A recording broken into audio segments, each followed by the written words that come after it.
Number 9. Baby Daddy Drama. A fitness superstar from Hillsborough County, Florida was apparently so upset after finding out about her baby daddy's mistress that she rammed her Mercedes into the woman's vehicle while she was 8 months pregnant in November 2017. Christmas Abbott, who appeared on season 19 of Big Brother, was 36 years old and expecting a child with her boyfriend Benjamin Bunn when she found out about the man's affair with another woman. In August of that year, she lost her mind and rushed to the gym where she knew she could find her baby daddy's romantic partner. When she arrived, she, quote, caused the scene and reportedly threw a cup of coffee towards the victim. Abbott then left the building and got back into her Mercedes-Benz SUV before proceeding to ram into the other woman's Honda Civic twice, which caused around $5,000 worth of damages for the victim. An officer arrived at the scene and claimed that Abbott started to cry and said she, quote, lost it after hearing the cheating allegations. The officer issued her a warrant and she turned herself in that following Tuesday. However, she only spent about an hour at the police station before she was released. She welcomed her baby boy soon after her aggressive outburst and hasn't made any mention of the incident on social media. Perhaps her pregnancy hormones played a role in her jealous actions. Number 8. Calculated attack. In April 2020, a woman from Delaware snuck into the home of her husband's mistress in Pennsylvania and shot her to death before she ended her own life. Jennifer Gerardo became so angry after learning of the affair that she carefully calculated a plan to end it once and for all. The 47-year-old woman's husband, Mark Gerardo, had recently worked with his mistress, 33-year-old Meredith Chapman, at the University of Delaware, so Jennifer knew exactly who the woman was. She knew Chapman would be home the night of the murder, so she broke into the woman's house and waited for her to arrive. As soon as she walked through the front door, Jennifer shot the mistress in the head and then turned the gun on herself soon after. When police arrived at the scene, they found Mark waiting for them in the driveway. It is believed that he planned to meet up with Chapman for dinner that night, and when she didn't arrive, he felt like something was wrong. He reportedly told police, "My wife may be inside." Both women were discovered inside the home by officers, dead. Number 7. Burning love. A Russian man was having an affair with a woman who looked oddly similar to his own wife, and when she found out about it in 2014, she brutally murdered the lookalike. Elena Romanova, 36 years old, was fueled by jealous rage when she discovered her husband's other woman and came up with a plot to get revenge. Apparently, she figured out what was going on when her husband Evgeny sent both women identical bunches of 101 roses on Valentine's Day. In an interview with police regarding the incident, Romanova confessed to forcing 32-year-old Maria Sokolova into her car at night point. She then drove the woman to a remote part of the woods before dragging her outside the vehicle, setting her on fire, and watching her burn alive. She allegedly also tied a scarf around the victim's neck tightly so she would be strangled the entire 30-minute car ride to the murder location. However, Romanova said that she still made a sound when she dragged her out of the car. She claimed to be in a state of, quote, severe mental distress and couldn't remember everything that had happened. She confessed to detectives that she discovered pictures online that Miss Sokolova had posted of her husband and she exploded. The mistress had worked as a subordinate to Evgeny at the airport cargo terminal, and she was extremely upset to learn of the affair. Romanova also found out that her husband had been taking the other woman on expensive vacations while he claimed to be away on business trips. She also told detectives that the murder took place after Miss Sokolova told her, "I will take your family from you." Romanova was arrested and faces up to 20 years in jail if convicted. However, the verdict that was reached 5 years ago after the killing is still unclear. Number 6. Killed by Mistress. A former Army medic who had been stationed in Hawaii was charged with murder after plotting the stabbing of his wife with his mistress in November of 2014. 40-year-old Michael Walker met his mistress, 29-year-old Elisa Jackson, through an online dating website in September of that same year, and it told her that he was married. However, he confessed to Jackson that his deepest desire was to have his wife out of the picture, but he couldn't divorce her due to financial concerns and the fact that he would receive $400,000 in life insurance upon the woman's death. Walker and Jackson then began to plot the murder of his wife in a series of text messages and emails using a secret code they came up with, and they met up in person as well to discuss the details. The night of November 14, 2014, Jackson snuck into the couple's home and stabbed Catherine Walker to death. When authorities interrogated Walker following the murder, he admitted to multiple affairs and even called himself a sex addict, but he still put the entirety of the blame for the stabbing onto Jackson. In 2020, Walker was sentenced to 35 years in prison for plotting his wife's death, and Jackson was given a sentence of 30 years behind bars for committing the stabbing. Jackson's sentence was reduced because she had schizoaffective disorder, and due to a lapse in her health insurance, she was off her medication at the time of the killing. Number 5. Fatal Love Triangle. In October of 2015, a mother of 5 children from Maryland made her husband's death look like a suicide and then blamed him for the murder of a woman he had been romantically involved with. 42-year-old Anne-Marie Anastasi from Lothian apparently planned the murders with her 13-year-old daughter and Gabriel Ezekiel Struss, the girl's 18-year-old boyfriend. The 3 of them were accused of plotting to kill 25-year-old Jacqueline Irene Riggs, the mistress, and 40-year-old Anthony Joseph Anastasi, the woman's husband. That summer, Anthony apparently allowed Riggs to live in the family's home in the basement, and the 2 of them carried on with the affair with little regard for the other members of the residence. Anastasi's marriage was riddled with domestic abuse, and tensions began to rise in the household. She and her daughter decided that they would be better off if Anthony was dead, and so they enlisted Struss to aid in the murders. On October 5th, the police were called to their home, where they found Anthony dead in the master bedroom, suffering a gunshot wound to his upper body, and Riggs was stabbed to death in the basement. The killings took place the day before, so the rest of the family could figure out how to make it look like a murder-suicide before calling the police. Things did not go according to plan.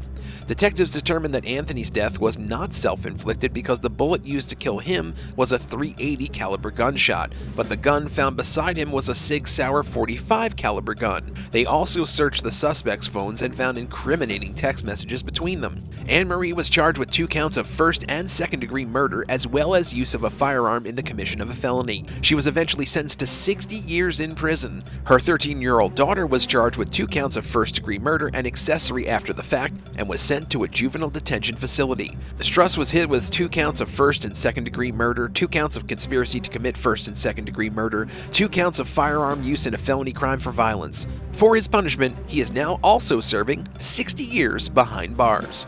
Would you rather key an ex's car or blast them on social media after discovering they were cheating on you? Let us know in the comments below, and don't forget to subscribe. Number 4. Barbaric Savagery. The lover of a taken man plotted the murder of his new romantic partner for 18 months before finally killing the woman with the help of her friend on January 14, 2016. The jealous mistress, 35-year-old Sarah Williams, along with her pal, 56-year-old Katrina Walsh, planned the murder of 60-year-old Sadie Hartley from Helmshire, Lancashire, after finding out that she was the new love interest of Ian Johnston. Williams and Johnston had a brief relationship after meeting each other in Manchester at an indoor ski slope called the Chill Factor. However, their fling quickly ended when Johnston found the woman to be possessive and difficult. Once he was a single man again, he started up a new romance with Hartley, and the 2 of them moved in together. Even though he claimed to have moved on, explicit photographs continued to be exchanged between Williams and himself until the days before the murder. Walsh was a friend of the scorned lover, and she was an enthusiastic participant in the plot that Williams had concocted. During the investigation, officers had recovered Walsh's personal diary that detailed the duo's 18-month plan to kill Hartley. A week before the execution of their crime, Walsh delivered flowers late one night to Hartley's front door as a sort of dry run for the pair's plans. The woman was understandably frightened by the late-night delivery, since they had suffered a burglary in August of 2015, and she was nervous about the 2 incidents that might be connected in some way. Sadly, her intuition was right, and the following week there was another knock on their door, and this time, when she answered, Williams was waiting for her. She first paralyzed Hartley with a stun gun and then stabbed her to death in the hallway of her home. At the guilty party's trial, the judge said the killing showed barbaric savagery, and that the only thing Hartley was guilty of was loving the man that Williams wanted for herself.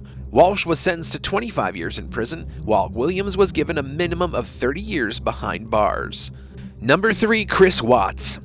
Chris Watts adamantly denied having any involvement in the disappearance of his wife and 2 daughters for 3 days after killing them and stashing their bodies in an oil drum in Frederick, Colorado on August 13, 2018. Watts was 33 years old and had been living a double life, one with his family and the other with his mistress, Nicole Kessinger.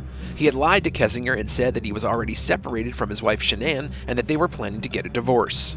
In the days before the murders, Shanann had noticed some red flags, and she reached out to her friend to share her concerns regarding her marriage. However, she never suspected that her life or the lives of her daughters were going to be in danger. In their Colorado home that fateful day, Watts strangled his pregnant wife to death and smothered his children while they slept. To cover his tracks and make it look like they had possibly been kidnapped, he drove to a job site for the oil company he worked at and buried Shanann before placing his daughters' bodies in oil tanks. He even denied any involvement with their disappearance while speaking with his mistress mistress, who was extremely distressed by the whole ordeal. Nicole said that she never saw any indication that he would hurt his family, and had only expressed his plans to divorce the woman. After his lies caught up with him and the bodies of his family were recovered, he pleaded guilty to 3 counts of first-degree murder. He was handed down a punishment of 5 life sentences with no possibility of parole, and 3 of them were to be served consecutively.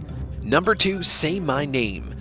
In Istanbul, Turkey, a married father of 2 strangled his mistress to death after she became upset that he called her by his wife's name while the 2 were having intercourse in December 2019. Abdul Salam Gunay was sentenced to life in prison for the murder of Didem Mengu, his lover. He claimed that the 2 of them had met up that evening of the killing and they drank alcohol and had sex. After he accidentally called Mengu by his wife's name, they began to argue. Gunay became so enraged that he hit her over the head with a cobblestone. He then proceeded to strangle the woman until she was no longer breathing. When he realized what he had done, he fled the scene in Mengu's car, returned the next day, and stuffed her body in a suitcase, but kept the woman's phone on his person. Gunay also reportedly stole Mengu's vehicle and bicycle after murdering her, showing that he had no remorse for his actions. At his trial, he was found guilty of, quote, deliberate killing, and was sentenced to life in prison. Number 1, Amish Stud. An Amish man from Ohio apparently had one of his mistresses shoot his wife as she slept in 2009, while the pair's 5 children were nearby in the house. This horrific murder was only the 3rd time that an Amish man had been accused of killing his spouse in America, and this was the first ever major crime to be committed in the Amish community of Apple Creek, Ohio. Eli Weaver was surprisingly a bit of a player and frequently used the internet, while most other Amish folks refused such technology. He met multiple women online under his alias Amish Stud, and often spoke with them about his desire to have his wife Barbara killed. Interestingly, the mistresses that agreed to murder his wife were also named Barbara, but her last name was Raber. Eli and Raber discussed many ways in which they could carry out the killing. However, they decided to shoot the woman instead. Raber snuck into Barbara's room that night and shot her in the chest using a shotgun that she had taken from her own husband's gun cabinet. In the end, Raber was sentenced to 23 years to life after being charged with aggravated murder, and Eli was convicted of, quote, complicity to commit murder and given 15 years to life in prison. Have you ever gotten revenge on an ex-partner for cheating on you? Let us know in the comments below, and remember to hit that subscribe button if you haven't already. Thanks for watching, and we'll see you next time on The Bad Badger.